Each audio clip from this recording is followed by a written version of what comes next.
Continuamos hoy, amigo oyente, nuestro viaje por este libro de Ageo. Estamos en el capítulo 2 y llegamos hoy al versículo 5. Recordará usted que esta gente, los israelitas más ancianos, estaban muy molestos porque ellos eran personas que antes habían podido ver el primer templo. Ahora estaban viendo este segundo templo y no les parecía algo muy impresionante. No había punto de comparación y Dios les estaba animando. Dios les estaba diciendo que debían esforzarse. También les dijo que debían trabajar. Y entonces les dijo, porque yo estoy con vosotros, dice Jehová de los ejércitos.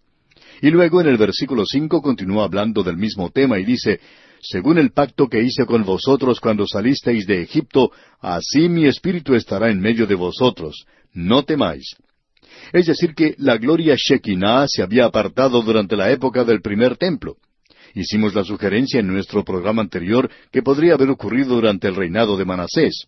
O sea que en los últimos días del antiguo templo no era otra cosa sino un edificio bien adornado que había sido abandonado ya por la presencia de Dios. Así que Dios les dice, mi espíritu estará en medio de vosotros. Aunque este nuevo edificio no sea algo muy impresionante, mi espíritu estará con ustedes, estará entre ustedes, o deberíamos decir con ustedes, pero no hace diferencia en realidad cómo se traduce. Así mi espíritu estará en medio de vosotros, no temáis. Esto, por supuesto, nos revela la diferencia que existe entre el ministerio del Espíritu Santo en el Antiguo Testamento y el Nuevo Testamento. En aquella época, Él estaba en el pueblo, entre el pueblo. Ahora, en el día de hoy, mora en el creyente. Por cierto que han cambiado las posiciones. Este es uno de los hermosos beneficios para el creyente en Cristo. Ahora, si ellos no tenían ninguna razón para temer entonces, por cierto que el Hijo de Dios no debería temer ahora. El Espíritu Santo mora en el creyente. Ahora, en los versículos 6 y 7 de este capítulo 2 de Ageo leemos, porque así dice Jehová de los ejércitos, de aquí a poco yo haré temblar los cielos y la tierra, el mar y la tierra seca, y haré temblar a todas las naciones, y vendrá el deseado de todas las naciones, y llenaré de gloria esta casa, ha dicho Jehová de los ejércitos. Creemos que en primer lugar debemos reconocer lo que Dios está haciendo aquí. Él está tratando de que sus mentes, sus ojos y sus corazones sean quitados de aquello que es algo local, de aquello que es muy limitado, para que los pongan en el programa de Dios para ellos. Es decir, que los coloquen en el futuro, en aquello que se extiende hasta el mismo milenio. Es tan fácil para nosotros el tener una perspectiva equivocada en cuanto a la vida cristiana, el pegar nuestra nariz contra la ventana del presente y no vemos ninguna otra cosa. Es como aquella persona que pone una pequeña moneda frente al ojo y con eso tapa el sol entero. Bueno, la moneda es como en el presente. Tapa, o deberíamos decir, oculta el plan y propósito de Dios para nuestra vida. Uno no se debe desanimar porque en ciertas circunstancias algunas cosas no están resultando bien. Y debemos reconocer que para el Hijo de Dios todas las cosas obran para bien. Es decir, que lo bueno se encuentra más allá, en la distancia. Él está diciendo aquí que dentro de poco tiempo hará temblar los cielos y la tierra, el mar y la tierra seca. O sea que Dios va a actuar en juicio. Vamos a ver antes de concluir nuestro estudio en este pequeño libro de Ageo, que Él mira hacia el futuro y habla de la gran tribulación, que es el día de Jehová, y la venida de Cristo a la tierra, lo que es parte del día de Jehová, y el establecimiento del templo mismo, del templo milenario. En realidad lo que tenemos ante nosotros aquí es algo muy importante de notar de nuestra parte. Él dice, llenaré de gloria esta casa, ha dicho Jehová de los ejércitos. La forma en que el Señor observa todo esto es que, en primer lugar, estuvo allí el templo de Salomón, luego el templo de Zorobabel, y luego este templo de Zorobabel fue destruido por Herodes, y allí fue edificado entonces el templo que se llamó el templo de Herodes. Y el templo de Herodes era parte de este segundo templo. El Señor Jesucristo entró a ese templo de Herodes. Y amigo oyente, debemos decir que su gloria estuvo allí, aunque estuvo vestido en carne humana. Después de eso, ese templo también fue destruido, aún antes de que su construcción fuese finalizada, y fue destruido por Tito en el año 70 después de Cristo. En este lugar no ha sido edificado ningún otro templo hasta el presente. En realidad, ese lugar está ocupado ahora por la mezquita de Omar. Y amigo oyente, el mundo islámico nunca permitiría que esa mezquita fuera quitada de allí, porque ese es el segundo o tercer lugar sagrado en el mundo de Islam. Los maometanos le prestan mucha atención a este lugar. Pero más adelante, allí será edificado el templo que será designado como el templo del período de la gran tribulación. Y luego, después de eso, habrá allí un templo milenario. Bien, cuando Dios mira esto, Él ve solo una casa. Es una serie de casas, pero Él mira esto como solo una casa, un solo templo. Es por eso que dice aquí, y llenaré de gloria esta casa, ha dicho Jehová de los ejércitos. Y Él va a sacudir, va a hacer temblar a todas las naciones. Amigo oyente, es difícil para nosotros creer que habrá más sacudidas, más temblores de los que se ha podido apreciar en el siglo pasado. El siglo XX comenzó prácticamente con la Primera Guerra Mundial. Eso fue algo que hizo temblar a todo el mundo. Y luego hubo otros incidentes que también sacudieron al mundo. Una depresión mundial, una Segunda Guerra Mundial, y después de eso ha habido otros acontecimientos tremendos sobre esta tierra, incluyendo la situación del petróleo, la falta de energía. Todo esto ha sacudido realmente a las naciones. Pero esto, según nuestro juicio, no es nada comparado con el sacudimiento que vendrá en el futuro. Dios dice, llenaré de gloria esta casa. Y creemos que la gloria Shekinah vendrá con Cristo cuando Él venga a la tierra. Creemos que es esa la interpretación de la declaración que Él presentó en ese discurso del Monte de los Olivos. Él dijo, entonces aparecerá la señal del Hijo del Hombre en el cielo. Y luego, en el siguiente versículo, Él habla de la gloria del Señor. Creemos que Israel nuevamente será vista allí en ese templo. Nosotros lo llamamos el templo de la gran tribulación.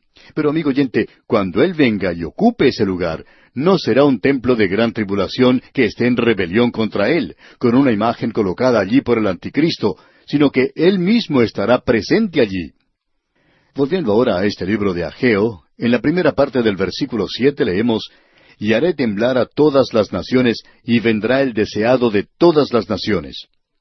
Ahora, desde el mismo principio los comentaristas bíblicos, en realidad aquellos de la iglesia primitiva, interpretaban este deseado de todas las naciones como que se refería a Cristo.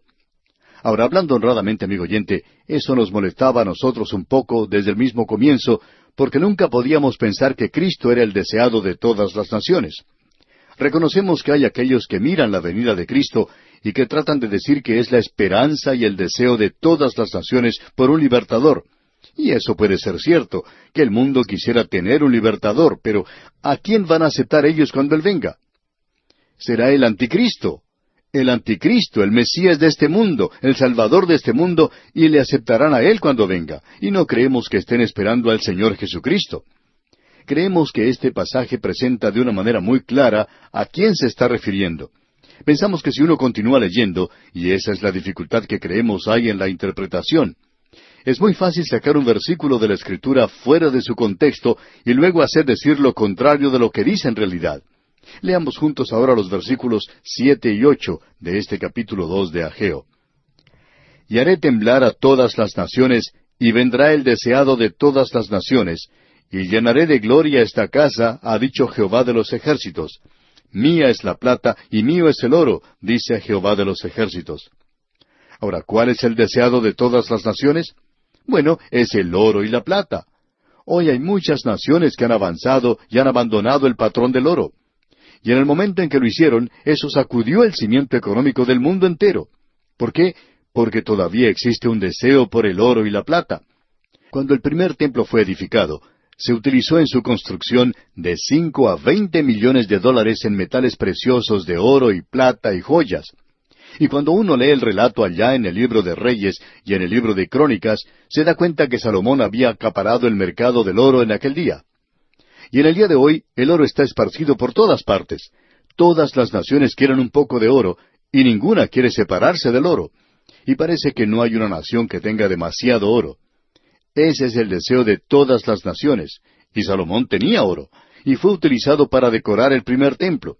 Ahora, todo eso ha sido quitado, y usted recuerda que ciertos embajadores llegaron al rey Ezequías, y éste les mostró todo lo que tenía, mostró todas sus riquezas, y ellos apuntaron muy bien eso.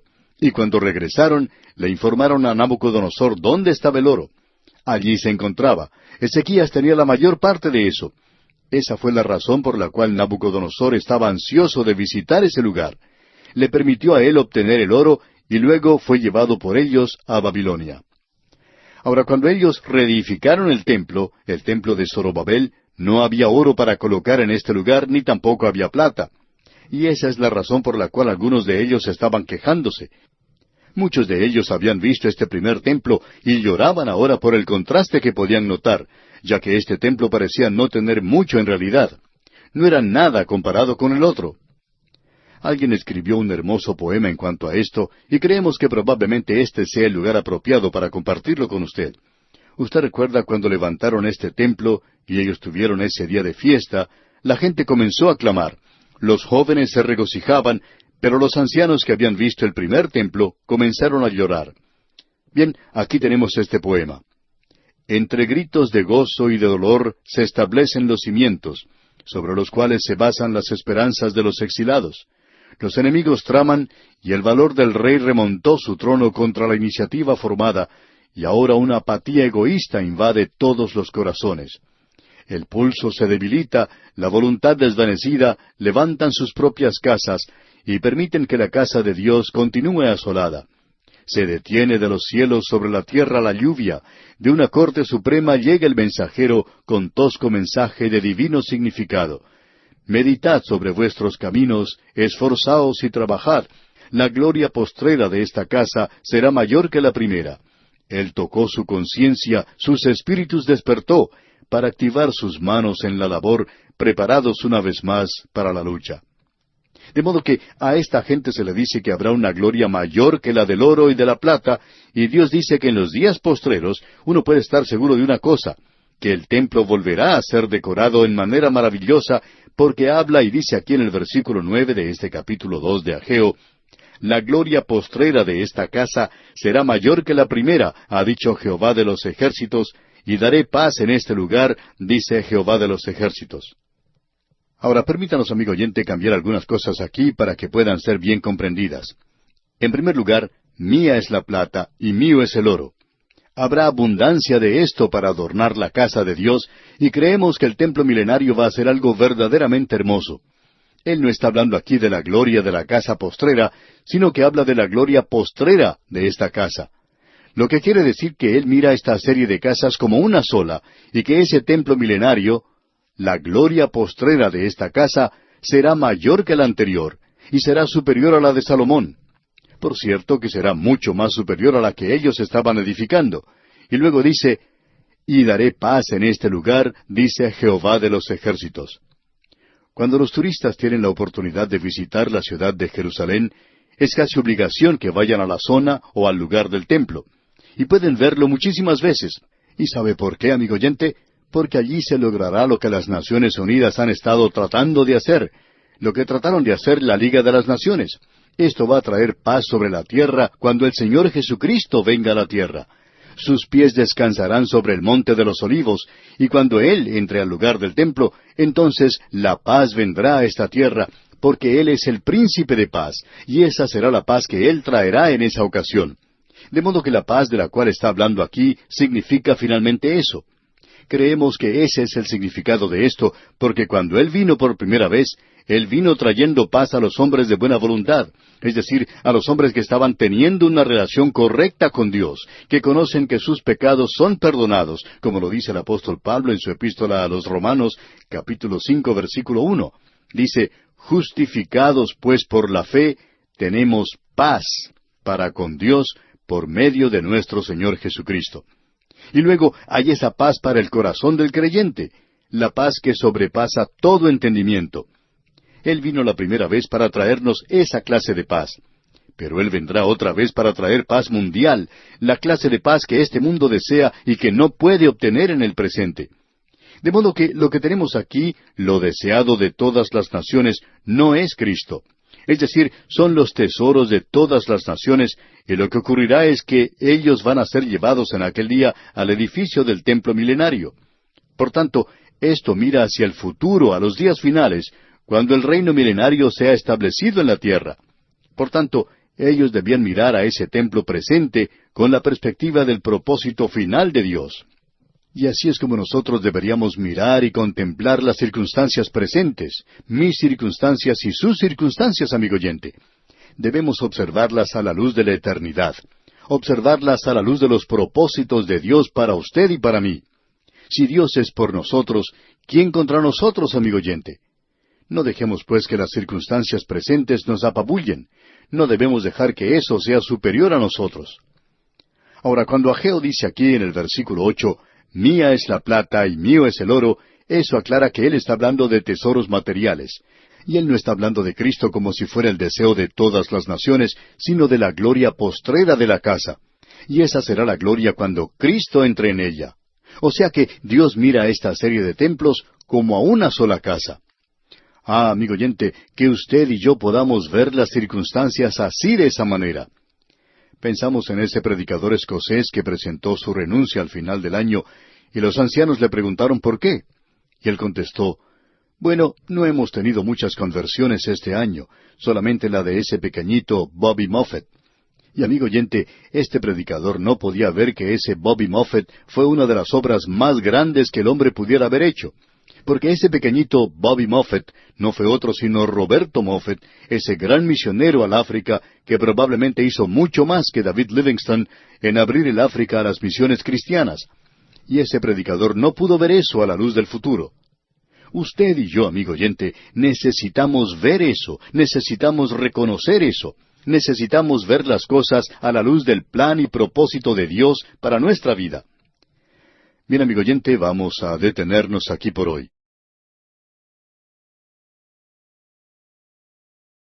Continuamos hoy, amigo oyente, recorriendo este libro de Ageo. Estamos en el capítulo 2 y vamos a comenzar ahora nuestro estudio en el versículo 10. Este es el cuarto mensaje que presenta Ageo. Es un llamado a la ley. Tenemos aquí la explicación de los principios. Eso lo encontramos en los versículos 10 al 19. Este es un gran pasaje de las Escrituras que nos toca considerar hoy. Este versículo 10 del capítulo 2 de Ageo dice, a los 24 días del 9º mes, en el 2º año de Darío, vino palabra de Jehová por medio del profeta Ageo, diciendo, ahora usted recordará que el mensaje anterior fue presentado en el mes 7º, el día 20º, y ese era un día de fiesta, del año 520 antes de Cristo. Y el que tenemos aquí fue presentado el 24 de diciembre del año 520. Esto está presentado dentro de la historia secular, no de la historia sagrada, sino que se presenta en base a un gobernante gentil, y no en base a uno de los reyes de Israel, porque no hay ninguno ocupando el trono en esta ocasión. Por tanto, se indica de manera definitiva que ha llegado ya el tiempo de los gentiles. Continuemos ahora leyendo los versículos 11 hasta el 13 de este capítulo 2 de Ageo. Así ha dicho Jehová de los ejércitos. Pregunta ahora a los sacerdotes acerca de la ley, diciendo, si alguno llevare carne santificada en la falda de su ropa, y con el vuelo de ella tocare pan, o vianda, o vino, o aceite, o cualquier otra comida, ¿será santificada? Y respondieron los sacerdotes y dijeron, no. Y dijo Ageo, si un inmundo, a causa de cuerpo muerto, tocare alguna cosa de estas, ¿será inmunda? Y respondieron los sacerdotes y dijeron, inmunda será. El asunto que tenemos ante nosotros, amigo oyente, es este. El 24 de diciembre del año 520 antes de Cristo, Ageo fue al sacerdote y le hizo dos preguntas, y hablando sencillamente era esto. Si aquello que es santo toca algo que es inmundo, ¿hará de lo inmundo algo santo? Y la respuesta es no. La otra parte de la pregunta es esta. Si aquello que es inmundo toca aquello que es limpio o santo, ¿lo inmundo puede hacer de lo santo o limpio algo inmundo? Y la respuesta es sí. Esas son las dos preguntas que tenemos ante nosotros. Veamos cuáles son los antecedentes de esto. Francamente hablando, esto es algo muy importante. Hay muchas fases y facetas de la actividad diaria de Israel que no están tratadas en detalle por la ley de Moisés.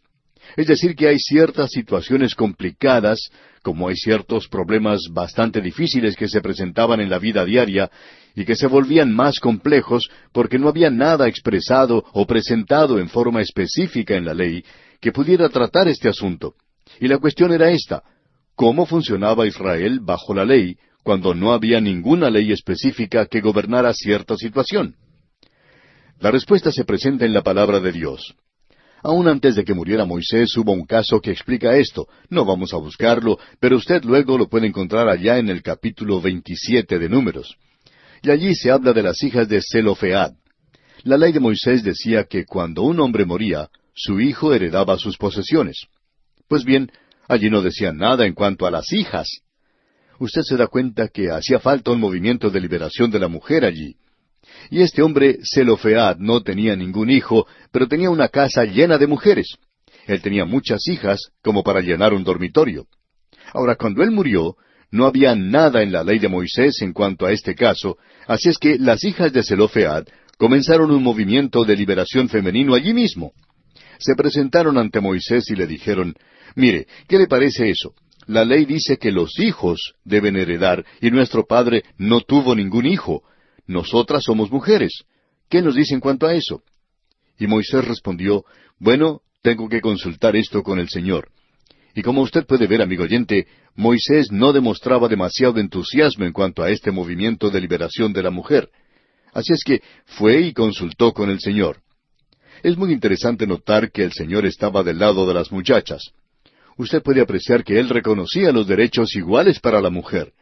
Y Él dijo, «Bueno, por cierto que es algo genético cuando se dio esta ley, cuando yo dije hijos, pero eso quería decir hijos o hijas. Por tanto, las hijas de Zelofead hablan correctamente». Así es que ahora había una posición allí de que las hijas, las jóvenes, podían heredar, y así ocurrió. Dios hizo una provisión adecuada para tratar justamente bajo la ley. Y la forma en que debía hacerse esto era como sigue. Y vamos a tener que ver lo que dice la ley de Moisés, porque allí se presentaban las situaciones como las que encontramos aquí en el libro de Ageo, y él debía ir al sacerdote y preguntarle a él por alguna ley. No hay nada en la ley de Moisés en cuanto a esto, y aún así se trataba con ciertas situaciones relativas a estas dos preguntas. Allá en el libro de Deuteronomio, capítulo 17, versículos 8 al 9, leemos, «Cuando alguna cosa te fuere difícil en el juicio, entre una clase de homicidio y otra, entre una clase de derecho legal y otra, y entre una clase de herida y otra, en negocios de litigio en tus ciudades, entonces te levantarás y recurrirás al lugar que Jehová tu Dios escogiere, y vendrás a los sacerdotes levitas y al juez que hubiere en aquellos días, y preguntarás, y ellos te enseñarán la sentencia del juicio». Y ese era el procedimiento. Notemos ahora lo que se nos dice en los versículos 10 y 11 de este capítulo 17 de Deuteronomio. «Y harás según la sentencia que te indiquen los del lugar que Jehová escogiere, y cuidarás de hacer según todo lo que te manifiesten. Según la ley que te enseñen y según el juicio que te digan, harás. No te apartarás ni a diestra ni a siniestra de la sentencia que te declaren». El pensamiento presentado aquí es este, que esto ahora llega a ser la ley de aquí en adelante, para casos específicos que traten con el mismo asunto. Ese era el método de Dios. Creemos que tenemos este método en el presente. Cuando uno estudia una carrera comercial, se da cuenta que existe una diferencia entre derecho escrito y derecho común. El derecho escrito es una ley que ha sido aprobada por la legislatura, aprobada por el Congreso, cuando se pasa cierta ley y entonces se convierte en derecho escrito. Es aquella ley que es aprobada y que luego se escribe. Hay muchas leyes o derechos escritos que han sido aprobados. Dudamos que exista alguna persona que conozca todas las leyes que existen. Luego tenemos aquello que se conoce como una ley común o un derecho común. O sea que aquí tenemos un asunto que se presenta ante el tribunal, y los abogados de ambos lados buscan algunos casos que hayan sido juzgados anteriormente, porque no hay nada en los libros que presentan los derechos escritos que traten de este asunto en particular. Así es que dicen que en el caso de fulano de tal contra sutano de tal, fue decidido por el juez sábelo-todo que debería hacerse de esta manera. Por tanto, utilizan aquello que es conocido como ley o derecho común, es decir, decisiones que han sido tomadas por los tribunales. De modo que ahora se tiene dos clases de leyes, las de derecho escrito y las de derecho común. Pues bien, aquí tenemos la misma cosa. Había cosas específicas que no estaban tratadas directamente en la ley de Moisés, pero allí se había incluido grandes principios, y por tanto, como los sacerdotes deberían conocer todo el Antiguo Testamento, cuando algo sucedía, la gente tenía que ir ante ellos y obtener una decisión de los sacerdotes. Suponemos que al pasar de los años en la historia de esta nación, fueron muchas las ocasiones cuando se debió utilizar esta parte de la ley, pero aún así debieron pasar muchos años antes de que se nos diera un ejemplo en la Escritura. O sea que uno tiene que ir al período después de la cautividad. Y han pasado 70 años en Babilonia, y un pequeño remanente ha regresado y estaban desanimados. Y entonces Dios levantó a 3 profetas para animarles. Esos hombres eran completamente diferentes, como podremos ver, pero Ageo era una persona muy práctica. Así es que Dios le envía ante los sacerdotes. Dios le dice que él quería que fuera y le preguntara a los sacerdotes en cuanto a estos 2 asuntos que no estaban tratados específicamente. Y los antecedentes de esto son sencillamente como siguen. Cuando ellos recién regresaron, se sentían muy entusiasmados para edificar, pero después de pasar 15 años en los escombros de Jerusalén, con los enemigos afuera, ellos sencillamente no hicieron nada en cuanto a edificar el templo. Y se consolaban a sí mismos porque no habían perdido este sentido de solidaridad y se estaban hundiendo en la satisfacción de sí mismos y estaban diciendo, no es todavía el tiempo de edificar la casa de Jehová. Y no hacían nada en cuanto a edificar el templo. Entonces Ageo habla de esta situación y los anima y comienzan a edificar. Pero entonces algunos de los ancianos que habían visto el primer templo comienzan a llorar y a decir, ese pequeño templo no vale nada. Así es que ellos trabajaron por 3 meses, pero ahora son dominados por un espíritu mercenario. Decían, tú nos dijiste que fuéramos a trabajar y construir el templo y que Dios nos iba a bendecir. Nosotros hemos obedecido, pero Dios no está bendiciendo. De modo que es en este punto en particular cuando Dios envía a Ageo a los sacerdotes con esta doble pregunta. Es en realidad una pregunta con doble faceta. La primera pregunta que él hace es esta, y estamos tomando estas preguntas específicamente. En el versículo 12 leemos, si alguno llevare carne santificada en la falda de su ropa, y con el vuelo de ella tocare pan, o vianda, o vino, o aceite, o cualquier otra comida, ¿será santificada? Y respondieron los sacerdotes y dijeron, no. Lo que ellos están diciendo aquí es que la santidad no es comunicada, no se pasa por medio del contacto. La santidad no se transmite a la inmundicia por contacto. Lo limpio no se transfiere a lo inmundo sencillamente por aplicar una cosa limpia contra algo inmundo. O sea que la santidad no es comunicable. Uno no puede pasarla a otro por contacto. Un objeto que es santo no transfiere o no transmite virtud por medio de alguna conexión. Una persona santa no transmite virtud a otra persona. Veamos la aplicación de esto. Para esto debemos pasar al versículo 17 de este capítulo 2 de Ageo. Dios dice, os herí con viento solano, con tizoncillo y con granizo en toda obra de vuestras manos, mas no os convertisteis a mí, dice Jehová. Dios está diciendo que ellos en realidad no se volvieron a Dios. Regresaron a su tierra, pero no regresaron a Dios. Ellos estaban practicando ciertos ritos y traían sacrificios y ofrendas y esperaban que Dios les bendijera. Así es que podemos apreciar que la religión no es como una pomada que uno puede ponerse o aplicarse externamente. Amigo oyente, nosotros podemos nadar en aguas santas, pero eso no nos va a hacer santos. Usted puede pasar a través de ciertos ritos, pero eso no lo va a cambiar a usted. Usted puede ser bautizado en agua y puede ser sumergido hasta que se ahogue, pero eso no lo va a cambiar. Nosotros a veces le damos demasiado énfasis a aquello que es un rito. Ahora, no queremos que nos entienda mal, amigo oyente. Creemos que el bautismo es muy, pero muy importante. Pero usted no le va a pasar santidad a nadie por medio del bautismo. Usted no va a cambiar el corazón de un hombre haciendo eso. Veamos ahora la segunda pregunta. El versículo 13 de este capítulo 2 de Ageo dice, y dijo Ageo, si un inmundo a causa de cuerpo muerto tocare alguna cosa de estas, ¿será inmunda? Y respondieron los sacerdotes y dijeron, inmunda será. Aparentemente, ellos no tenían palabras específicas en cuanto a esto, pero aún así, ellos debieron haber conocido su ley un poquito mejor que esto, porque Dios había hablado en cuanto a esto, y quisiéramos leer allá en el capítulo 22 del libro de Levítico, versículos 4 al 6. Escuche usted. Cualquier varón de la descendencia de Aarón que fuere leproso, o padeciere flujo, no comerá de las cosas sagradas hasta que esté limpio. El que tocare cualquiera cosa de cadáveres, o el varón que hubiere tenido derramamiento de semen, o el varón que hubiere tocado cualquier reptil por el cual será inmundo, u hombre por el cual venga a ser inmundo, conforme a cualquiera inmundicia suya, la persona que lo tocare será inmunda hasta la noche, y no comerá de las cosas sagradas antes que haya lavado su cuerpo con agua. Podemos ver que aparentemente había una ley, pero era solamente para un día. El asunto es este. Ahora ellos descubrieron que la inmundicia se podía comunicar, que la impiedad es transferible. La inmundicia puede comunicarse a lo limpio. Un corazón malo no puede hacer obras buenas. Una fuente amarga no puede dar agua dulce. No se puede recoger uvas de las espinas ni higos de los abrojos. Hay un silogismo en filosofía en el cual se comienza con cierta premisa. Uno tiene una deducción mayor y luego tiene una deducción menor y una conclusión. Ahora, la deducción mayor es esta: la santidad no es transmitida.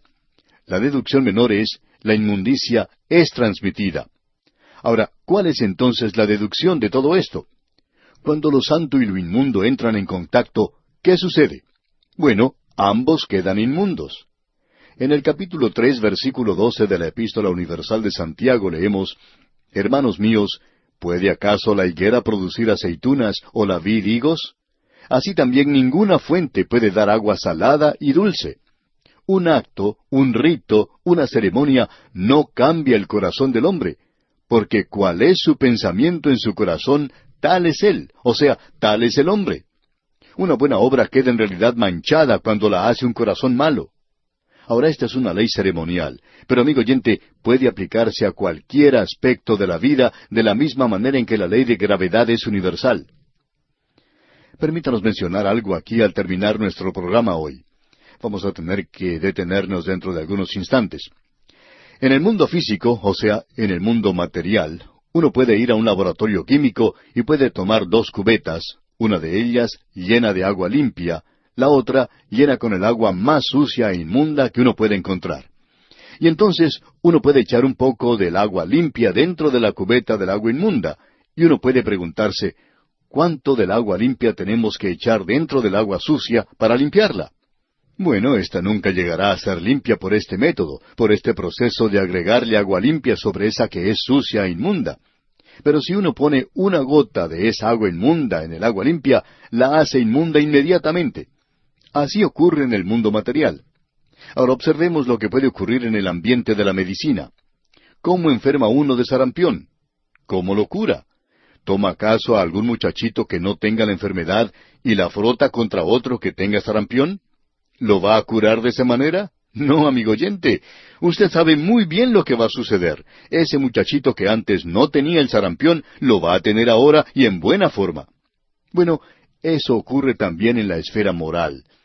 Hemos hablado de la esfera material, de la esfera médica y la esfera moral. La industria licorera da dinero para obras de caridad. En los hipódromos se dedica un día en el cual todas las ganancias van a las obras de caridad. La industria cinematográfica de Hollywood produce historias bíblicas que se supone todos debemos aplaudir. Y quizá usted lo haga, amigo oyente. Nosotros no lo hacemos. Pero la industria licorera no puede tapar ni ocultar las cosas terribles que el licor hace en las vidas humanas, dando dinero para obras de caridad. ¿Por qué? Porque cuando una cosa limpia y una cosa inmunda se juntan, lo inmundo siempre hace de lo limpio algo inmundo. Esa es la razón. Joven, señorita que nos escucha, usted no puede juntarse con mala compañía y permanecer limpio o limpia. Si usted se está juntando con un grupo de actividades inmundas, uno de estos días va a descubrir que eso se le ha contagiado a usted también. Bien, amigo oyente, vamos a tener que detenernos aquí por hoy. Dios mediante, en nuestro próximo programa vamos a llevar esto a la esfera religiosa y ver cómo se aplica este gran principio.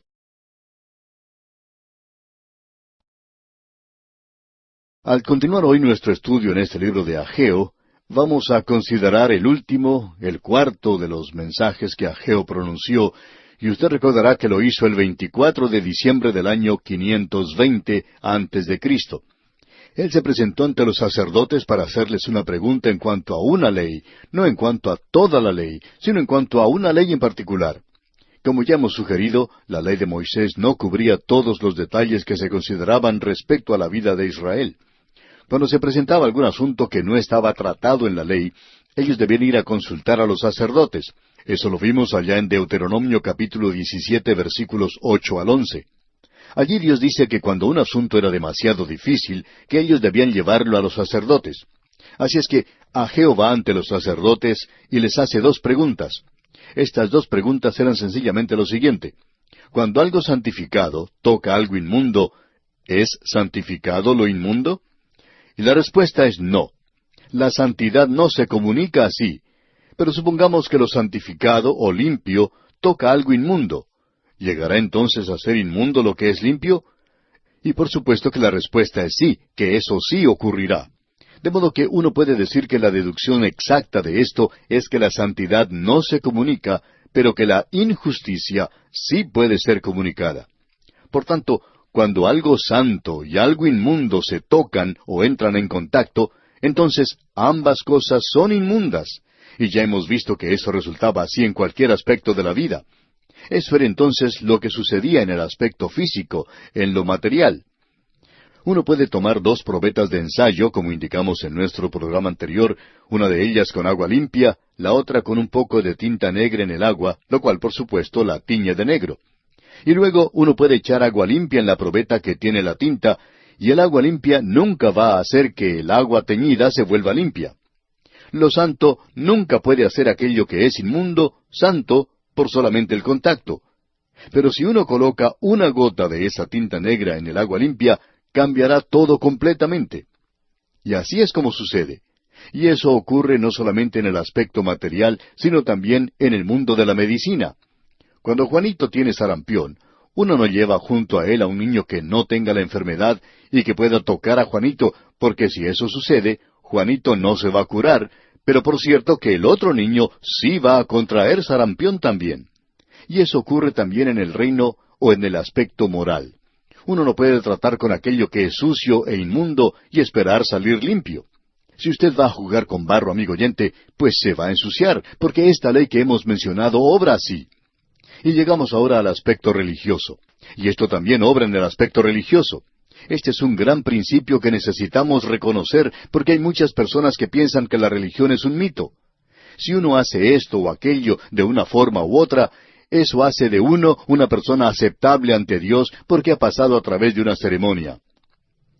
En cierta ocasión un obispo episcopal y un obispo católico se reunieron allá por el año 1964. Se reunieron e hicieron esta declaración conjunta. El bautismo cristiano es la base de una unión que ya existe, la cual debe ser desarrollada a una conclusión natural. La obra de reunión de los creyentes es la obra de Dios y será lograda a través de la gracia de Dios, no importa cuán difícil parezca desde el punto de vista humano, pero el bautismo es la base de una hermandad que es verdaderamente cristiana. Amigo oyente, cualquiera sabe que la forma que ellos tienen de bautizar es por medio del rocío. O sea que rocían agua cuando bautizan. Es el método que se conoce como bautismo por aspersión. Y usted puede imaginarse que eso deja de lado al grupo de creyentes más numeroso que existe en el presente, a los bautistas y a otros que practican el bautismo por inmersión. Y uno deja de lado también a los fundamentalistas en base a esto. Ahora, aún los bautistas y los fundamentalistas están de acuerdo que el bautismo no lo salva a uno, porque ellos reconocen este gran principio, que la condición del hombre es tal que el solo pasar a través de una ceremonia o cualquier otra cosa que trate de hacer algo externamente no llega nunca a satisfacer las condiciones que Dios ha establecido para el hombre. Después de todo, el hombre está en una condición muy triste de veras. En el capítulo 17 del libro de Jeremías, versículo 9, leemos: «Engañoso es el corazón más que todas las cosas y perverso. ¿Quién lo conocerá?» ¿Qué cuadro es este del corazón humano, amigo oyente? Nadie puede conocer lo malo que es. Si usted y yo pudiéramos contemplarnos a nosotros mismos de la misma manera en que Dios nos ve, no podríamos soportarnos a nosotros mismos. Nosotros no nos damos cuenta en realidad de lo malos que somos. El Señor Jesucristo presentó esto de una manera muy clara cuando dijo allá en el Evangelio según San Mateo, capítulo 15, versículo 18, «Pero lo que sale de la boca, del corazón sale, y esto contamina al hombre. Y el que uno se lave las manos, o pase por cierta ceremonia, o haga cierto rito, eso nunca puede hacerlo a uno estar bien ante Dios». El autor de estos estudios bíblicos, el Dr. J. Vernon McGee, Contaba que en cierta ocasión un hombre le dijo que él había sido un hipócrita por mucho tiempo. Era miembro de una hermosa iglesia en el centro de la ciudad, y él llevaba a cabo todas las ceremonias necesarias, había formado parte de toda clase de comisiones, pero para decir verdad, él no era salvo, no era creyente. Durante la semana él hacía cosas que un creyente no debía hacer, porque él era un creyente hipócrita típico. Y cierto día él descubrió que era un pecador y que necesitaba un Salvador, y eso fue lo que transformó su vida. ¿Se da cuenta usted, amigo oyente? El corazón debe ser cambiado. El Señor Jesucristo, hablando de este mismo tema en el Evangelio según San Mateo, capítulo 7, versículos 16 y 17, dice, «Por sus frutos los conoceréis. ¿Acaso se recogen uvas de los espinos o higos de los abrojos? Así, todo buen árbol da buenos frutos, pero el árbol malo da frutos malos». Usted puede apreciar que este es el principio, y da resultado. Y luego sigue diciendo en los versículos 18 al 20 de ese mismo capítulo 17 del Evangelio según San Mateo, «No puede el buen árbol dar malos frutos, ni el árbol malo dar frutos buenos. Todo árbol que no da buen fruto es cortado y echado en el fuego. Así que por sus frutos los conoceréis». Del corazón mana la vida, amigo oyente. El corazón debe ser cambiado. En el Antiguo Testamento, el rey Josías, uno de los reyes buenos de la historia de Judá, llevó a cabo una masiva reforma religiosa que la encontramos en los capítulos 22 y 23 del segundo libro de los Reyes. Aun cuando Josías era incuestionablemente sincero, el profeta Jeremías veía que el regreso de la nación a Dios no lo era. La acusación de Jeremías fue confirmada después de la muerte de Josías, pues Judá regresó rápidamente a su conducta anterior de apostasía. Es entonces cuando Dios, a través del profeta Jeremías, le dice a Israel, en el capítulo 2 de su libro, versículo 22, «Aunque te laves con lejía y amontones jabón sobre ti, la mancha de tu pecado permanecerá aún delante de mí, dijo Jehová el Señor». Tenemos que admitir que el pecado ante el Dios 3 veces santo es de un olor nauseabundo. ¿Y cuán cierto es eso, amigo oyente? Todos los jabones perfumados no pueden limpiar la mancha de nuestro pecado y hacer que un corazón sea aceptable ante Dios. El tratar de pasar a través de una ceremonia y cosas así es como tomar 4 o 5 litros de perfume Chanel número 5 y derramarlo en el piso de un corral. Uno no puede hacer de eso algo dulce y bueno, agregándole perfume. Usted recuerda lo que Simón Pedro, el apóstol, le dijo a Simón el mago. Tu corazón no es recto delante de Dios. Dios demanda un corazón limpio, amigo oyente. El apóstol Pablo en su epístola a los Efesios capítulo 6 y versículo 6 dice, «No sirviendo al ojo como los que quieren agradar a los hombres, sino como siervos de Cristo, de corazón haciendo la voluntad de Dios». Y luego en la epístola a los Hebreos capítulo 10 versículo 22 leemos, «Acerquémonos con corazón sincero, en plena certidumbre de fe, purificados los corazones de mala conciencia y lavados los cuerpos con agua pura». Ahora, ¿cómo puede ser hecho limpio el corazón de un hombre que por naturaleza es un corazón que es inmundo? ¿Haciendo algo? No, amigo oyente, es como el cartel de propaganda de una lavandería que decía, «Nosotros limpiamos de todo menos la reputación». Y amigo oyente, uno no puede limpiar eso aquí. El escritor de los Proverbios hace la siguiente pregunta. ¿Quién podrá decir, yo he limpiado mi corazón, limpio estoy de mi pecado?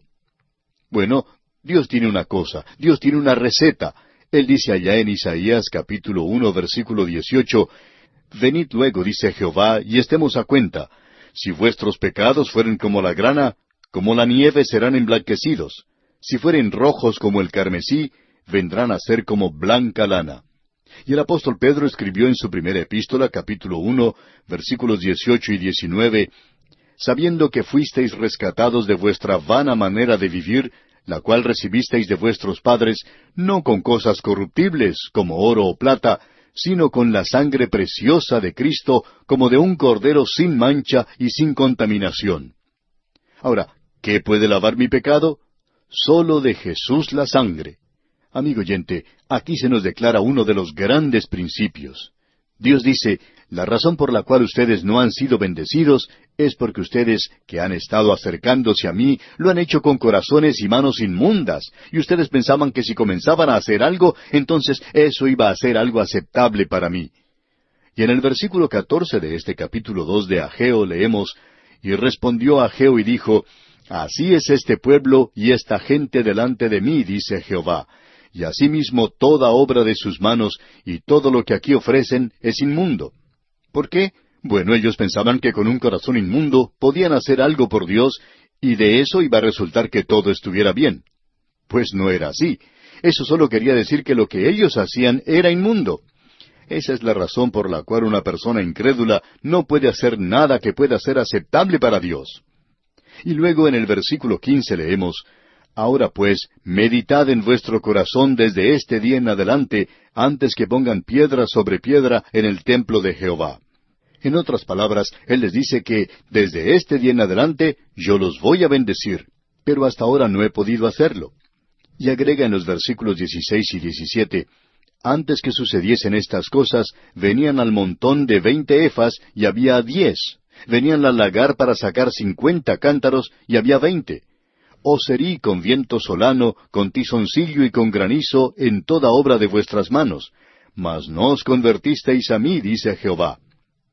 Como usted ve, amigo oyente, el corazón de ellos no se había vuelto hacia Dios, pero ahora sí se han vuelto hacia Dios. Y Dios dice en los versículos 18 y 19, Meditad pues en vuestro corazón desde este día en adelante, desde el día 24 del 9º mes, desde el día que se echó el cimiento del templo de Jehová. Meditad pues en vuestro corazón. ¿No está aún la simiente en el granero? Ni la vid, ni la higuera, ni el granado, ni el árbol de olivo ha florecido todavía, mas desde este día os bendeciré. Dios dice, ahora que vuestro corazón es un corazón recto ante mí, yo os bendeciré. Pero la razón por la cual no habíais sido bendecidos antes, aunque habíais estado haciendo estas cosas, es que vuestro corazón no era recto delante de mí. Como usted puede ver, amigo oyente, aquello que habían hecho, quienes habían reedificado el templo, ahora estaban llevando a cabo todas las reuniones en el templo. Pero Dios les dice que eso no los salva, ya que cuando Él los había enviado a la cautividad, ellos estaban haciendo todas estas cosas en el templo. Él les dice, pero vuestro corazón no estaba bien ante mí. Amigo oyente, una de las maneras en las cuales usted puede hacer de su iglesia una buena iglesia, es decir, si usted tiene un predicador que enseña la Biblia, puede ser una buena iglesia. Si usted va allí el domingo por la mañana y todos oran y confiesan y se arrepienten y son limpiados, entonces ninguno va a estorbar una bendición que pueda descender en esa iglesia hoy. Recuerde, amigo oyente, que cuando lo inmundo toca lo limpio, lo que sucede es que lo limpio se vuelve inmundo, y lo limpio nunca limpia por contacto, y su corazón debe estar rectamente ante Dios. Esto es algo tremendo. No conocemos nada que sea superior a esto. Ahora, en el versículo 20 leemos, Vino por segunda vez palabra de Jehová a Ageo, a los 24 días del mismo mes, diciendo. Ahora aquí tenemos una esperanza para el futuro. Este es el mismo día 24 de diciembre. Dijimos al comienzo de nuestro estudio en este libro de Ageo que la razón probable por la cual él había dado 2 mensajes el 24 de diciembre es porque Ageo quería pasar la Navidad en su casa, así es que dio 2 mensajes ese día. Y algunas personas tomaron esta expresión de manera bastante seria y escribieron explicando que en ese entonces no se celebraba la Navidad. Y por supuesto que nosotros sabemos eso. Lo que ocurre es que cuando no tenemos una respuesta para todo lo que se nos presenta, pues decimos algún disparate y francamente reconocemos todo esto. Pero la razón por la cual Ageo presentó 2 mensajes el 24 de diciembre es algo en realidad que esperamos que usted no le cuente a nadie, ya que no queremos que se divulgue mucho esto. Y es que nosotros no sabemos por qué él tuvo que dar 2 mensajes ese día en particular. Pero en los versículos 20 y 21 leemos, Vino por segunda vez palabra de Jehová a Ageo, a los 24 días del mismo mes, diciendo, Habla a Zorobabel, gobernador de Judá, diciendo, Yo haré temblar los cielos y la tierra. Este es un mensaje al gobernador civil, el hombre en el linaje de David, y esta es una promesa que se hace para él. Notemos que esto es importante. Leamos el versículo 21 otra vez y también el 22. habla a Zorobabel, gobernador de Judá, diciendo, Yo haré temblar los cielos y la tierra, y trastornaré el trono de los reinos, y destruiré la fuerza de los reinos de las naciones. Trastornaré los carros y los que en ellos suben, y vendrán abajo los caballos y sus jinetes, cada cual por la espada de su hermano. Dios hará temblar a todas las naciones. En otras palabras, Él va a derrocar a todas las naciones. En aquel día confiaban en los carros y caballos. Ahora tenemos armas de destrucción muy sofisticadas. Y Dios dice que Él va a remover todo esto. Ahora en el versículo 23 leemos, En aquel día, dice Jehová de los ejércitos, te tomaré, oh Zorobabel, hijo de Salatiel, siervo mío, dice Jehová, y te pondré como anillo de sellar, porque yo te escogí, dice Jehová de los ejércitos. Ahora un anillo de sellar es una marca y es una identificación de sangre real, de un reino real. Este hombre Zorobabel se encuentra en el linaje de David. El Mesías no tendría que venir solamente a través de David, sino que iba a venir a través de Zorobabel. Y lo interesante de esto es que si uno lee la genealogía del Señor Jesucristo en los Evangelios de Mateo, capítulo 1, y el de Lucas, capítulo 3, encontrará entonces que David y Zorobabel son mencionados en ambas genealogías. O sea que Dios cumplió con esta promesa. Ahora Él dice aquí, en aquel día. Y esto mira hacia el futuro, al día cuando el Señor Jesucristo vendrá al final del período de la gran tribulación. Y Él va a colocar esta tierra de Zorobabel, el linaje de David, y hablando específicamente, el Señor Jesucristo los colocará a ellos sobre el trono de este universo, porque Él es el Rey de reyes y Señor de señores, y Él viene a la tierra a reinar. Este pequeño libro, amigo oyente, coloca al Señor Jesucristo en su lugar, como el gobernante moral, como el gobernante civil, el Rey que gobernará sobre esta tierra algún día. Este pequeño libro es algo muy importante, de modo que este pequeño templo, que no era muy impresionante aún en aquel día, es muy importante porque está en la línea que lleva a la venida del Mesías, y Él vendrá a ese templo algún día. Ahora, ¿quién lo va a contar hoy? ¿Quién va a hacer esta gran tarea y quién va a llevar a cabo este pequeño trabajo? Esa pequeña clase de escuela dominical que usted tiene, amigo oyente, puede que sea mucho más importante que esta transmisión radial, o cualquier obra que se esté llevando a cabo para Dios en el presente. Solo Dios puede decir cuán importante es de veras.